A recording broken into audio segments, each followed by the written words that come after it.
Ce matin, très rapidement, je vais essayer là, de faire quelque chose parce que c'est tout le temps improvisé, hein, fait que c'est pas facile. Donc, je vais parler du El Nino puis du El Nina. Donc, ça, c'est le El Nino. Le El Nina, j'avais fait comme déjà une toile là, pour représenter. Mais moi, je suis pas une spécialiste de la météo, mais c'est très inquiétant, hein. C'est vraiment inquiétant quand on parle du El Nino puis du El Nina. On sait qu'à chaque fois que les météorologues de la météo ont annoncé des El Nino puis des El Nina, c'est quoi ça? C'est des vagues extrêmes de chaleur. Donc, c'est un code rouge, là. Est-ce qu'on est au code rouge? Oui, on est au code rouge. Donc, on sait qu'à chaque fois qu'il y a eu une annonce de El Nino puis de El Nina, on sait qu'il y a eu des tremblements de terre, des tsunamis, de désastres écologiques, de tempêtes, là, de tornades, puis d'ouragans. On sait que c'est un drame, puis qu'à chaque fois qu'il y a beaucoup de décès, puis donc c'est très inquiétant, hein. Pour les gens on sait si on a de la famille, des amis qui sont dans des endroits qui annoncent qu'on peut. Est-ce que les spécialistes de la météo, ils vont dire oui, il va y avoir un ouragan ou il va y avoir un autre tremblement de terre. Ils sont capables de prédire ça d'avance. Moi, je pose la question, je ne sais pas. Si oui, si la réponse est oui, parce qu'il faudrait le savoir, sans non plus alarmer la population, mais il faut quand même le savoir, dire oh mon Dieu, s'il est pour avoir un autre ouragan avec des vagues, des tsunamis sur les petites collines de la Thaïlande, là, qu'est-ce qu'on peut faire quand on est capable de le savoir d'avance? Tu dois le dire d'avance, ça.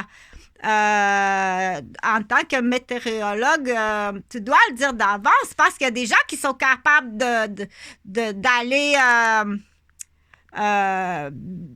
d'aller ailleurs, là, d'être nomade et partir pour une année puis s'installer ailleurs. On va partir des petites côtes de la Thaïlande puis on va aller ailleurs ou on va partir des petites plages au risque de El Nino, El Nina, puis on va aller ailleurs quand on est capable de le faire. C'est pour ça que d'avoir la possibilité d'avoir de l'argent pour mettre du gaz dans l'avion ou mettre du gaz dans l'auto puis aller ailleurs, il faut s'en garder de l'argent pour mettre du gaz pour aller ailleurs.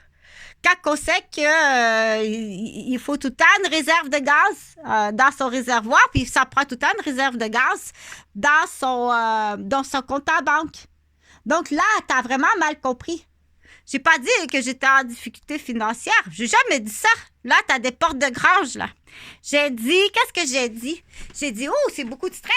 Plus qu'on est intelligent, plus qu'on pense à tout ça, on dit, c'est beaucoup de stress, là, pour un papa de famille ou une maman de famille, là.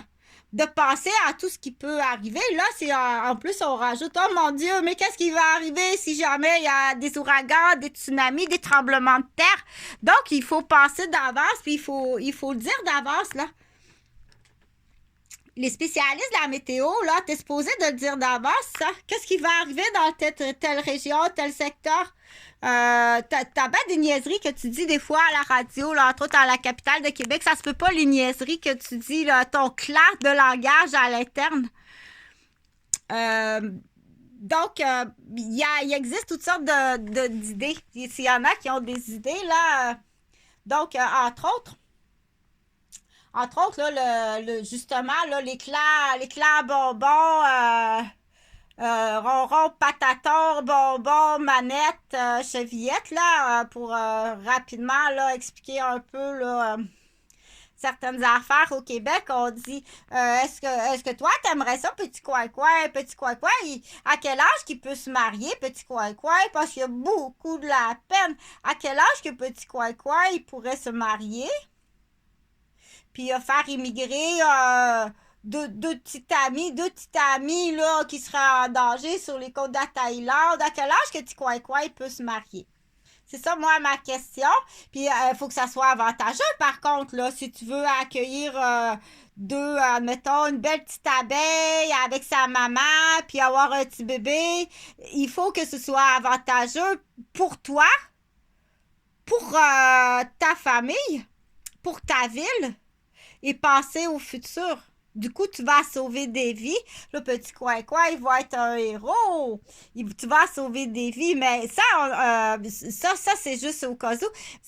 Mais là, ça prend une réponse. Hein? Ça prend une réponse à tout ça.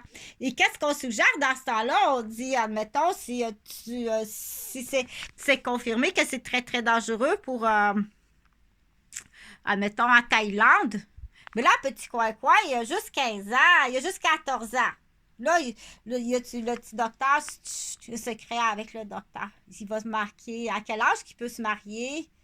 Je pense qu'il veut se marier à 17 ans? 16 ans? 17 ans, petit coin-coin, il veut se marier. Puis il veut se marier avec une jolie demoiselle de la Thaïlande. Mais plus vieille, par exemple. Elle est plus vieille.